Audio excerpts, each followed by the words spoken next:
শেখ হাসিনার পতন এবং পালিয়ে যাওয়ার পর একাধিকবার বলেছি, কোনো ভিডিওর ভেতরে বা আলাদা করেও ভিডিও করে বলেছি, গোপালগঞ্জে সরকারের একটা জরুরি অভিযান পরিচালনা করা জরুরি এবং এই অভিযানটা সামনে নির্বাচনকে কেন্দ্র করে আরও গুরুত্বপূর্ণ হয়ে উঠছে। আমরা যৌক্তিকভাবে এই আশঙ্কা করতেই পারি গোপালগঞ্জে নানা রকম অঘটন ঘটানোর চেষ্টা আওয়ামী লীগ করবে। এটা ফর শিওর, এটা বোঝা যাচ্ছে। কারণ এখনও বাংলাদেশের মধ্যে একটা স্বাধীন আওয়ামী গোপালগঞ্জ রয়ে গেছে, এটা মনে করার কারণ আছে। একটার পর একটা ঘটনা ঘটছে, তারা ঘটাচ্ছেন।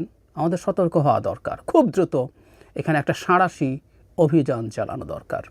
আমরা অনেকেই অনুমান করি সারা দেশের যেসব আওয়ামী লীগের লোকজন পালিয়ে যেতে পারেনি দেশের বাইরে, তারা সেখানে ঘাঁটি গেড়েছেন।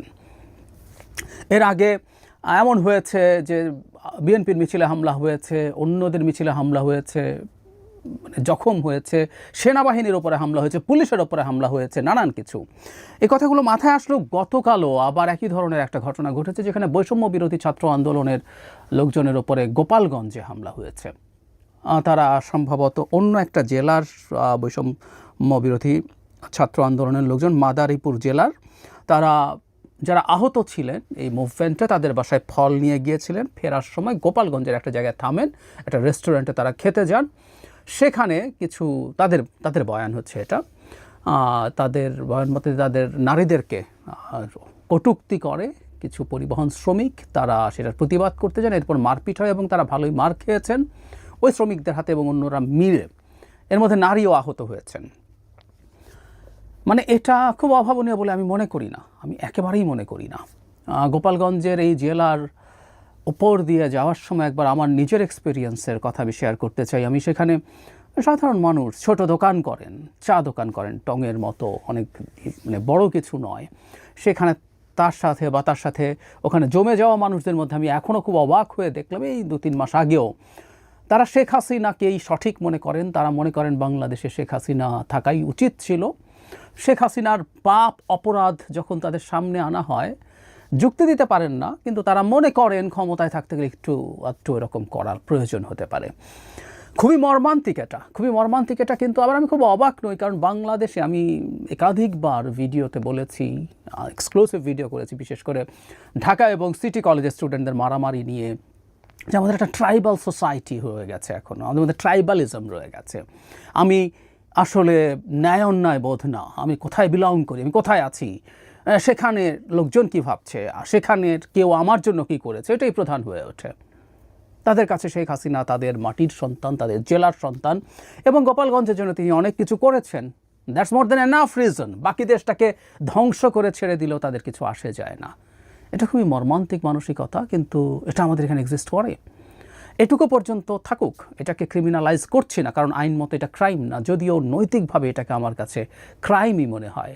শেখ হাসিনার এই রকম বিভৎস অপরাধ, এটা শুধু জুলাই আগস্টের কথা বলছি না, ওভার দ্য ইয়ার্স যে বিভৎস অপরাধ করেছেন, এই দেশটাকে ধ্বংস করে দিয়েছেন, সেটার প্রতি নীরব সমর্থনও আসলে এক ধরনের ক্রাইম।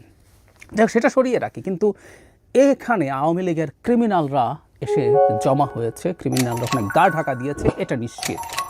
একটার পর একটা ঘটনা ঘটে, কিন্তু আমাদের আসলে সরকারের টনক নড়ে না। কিন্তু ওই যে বললাম, সামনে নির্বাচন আছে। আওয়ামী লীগ যেহেতু নির্বাচনে আসতে পারছে না, তারা যে কাজটা করবে এটা আমরা বলে দিতে পারি। এই যে গোপালগঞ্জ তো আছে, এখানে মাদারীপুর, শরীয়তপুর, বেশ কিছু জেলা, আরও যেখানে উত্তরবঙ্গের কিছু এলাকায় তাদের এখনও কিছু পকেট আছে যেগুলো খুব স্ট্রং। সেই জায়গাগুলোতে তারা সর্বস্ব দিয়ে চেষ্টা করবেন নির্বাচনে কোনো না কোনো ধরনের গোলযোগ তৈরি করার জন্য, স্যাবোটাজ তৈরি করার জন্য। এটা তারা করবেনই। এই নির্বাচনকে যেটা আসতে যাচ্ছে সামনে, সেটা এপ্রিলের কথা বলা হচ্ছে, আমরা আশা করি রমজানের আগে ফেব্রুয়ারিতেই নির্বাচন হয়ে যাবে। সেই নির্বাচনটাকে বানচাল তো তারা করতে পারবে না, কিন্তু যতটা বেশি প্রশ্নবিদ্ধ করা যায় তারা সেই চেষ্টা করে যাবেন, এটা নিশ্চিত। এবং তার মধ্যে সবচেয়ে বেশি ঘটনা ঘটার সম্ভাবনা আছে গোপালগঞ্জে। সুতরাং অ্যাজ আর্লি অ্যাজ পসিবল সেনাবাহিনী, তারপরে পুলিশ সহ সব নিরাপত্তা বাহিনীর একটা যৌথ অভিযান গোপালগঞ্জে পরিচালিত হওয়া দরকার, যেখানে আবারও বলছি ক্রিমিনালদেরকে খুঁজে বের করতে হবে।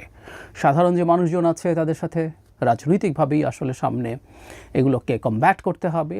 এবং এই দেশের নাগরিক, খুবই দুর্ভাগ্যজনক, খুবই দুঃখজনক। এটা শুধু গোপালগঞ্জে যে আছে তা না, আমাদের পরিচিত মানুষদের মধ্যেও এখনও কিছু মানুষ আছেন, যদি নৌকা মার্কা এই নির্বাচনে থাকতো তারা নৌকায় ভোট দিতেন। আমি প্রকাশ্যে এই ধরনের কথা শুনেছি। খুবই মর্মান্তিক, কিন্তু এগুলো আমরা পলিটিক্যালি ডিল করবো, কিন্তু ক্রিমিনালদেরকে কোনো ছাড় নয়। এই একটা মেসেজ আসলে গোপালগঞ্জের লোকজন এবং গোপালগঞ্জে পালিয়ে থাকা লোকজনকে দিতে হবে। বাংলাদেশের ভেতর একটা স্বাধীন আওয়ামী গোপালগঞ্জ আমরা মেনে নিতে পারি না, একদম এটা স্পষ্ট করে দিতে হবে ওখানে লুকিয়ে থাকা পালিয়ে থাকা আওয়ামী পান্ডাদেরকে, এবং এটার ব্যাপারে রাষ্ট্রের সর্বোচ্চ বল প্রয়োগ করতে হবে আইনি যে পেরিমিটার আছে তার মধ্যে থেকে।